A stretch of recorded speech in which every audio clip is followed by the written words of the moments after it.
And new at 4, Samantha Cavalli spoke with local farmers about how the impact on the war is impacting their business. At Skenendorf Farm in Seymour, the work hasn't slowed down, but the cost of doing it has gone up. With diesel and fertilizer prices rising, some Wisconsin farmers say the war in Iran is adding new pressure to an already tough economy. The price of diesel is at a record high. It's something that affects every farmer in the area, especially at this time when everyone is out giving or planting and getting crops in the ground. Diesel prices are up 75%, now just under $6 a gallon in Wisconsin.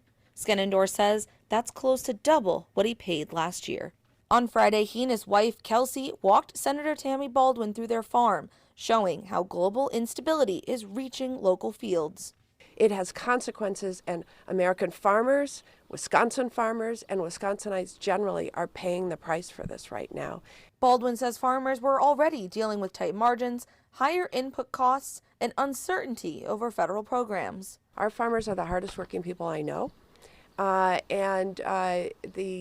Trump administration is just making it so much harder for them.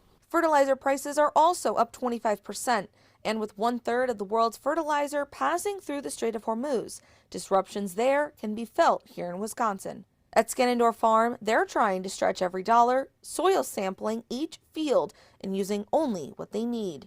As the prices of fertilizer have continued to rise, we soil sample every year and we just fertilize where we have to. Skenendorf says farmers are resilient, but resilience still has a cost. We reached out to Republican lawmakers, but have not heard back. In Seymour, Samantha Cavalli, Action 2 News.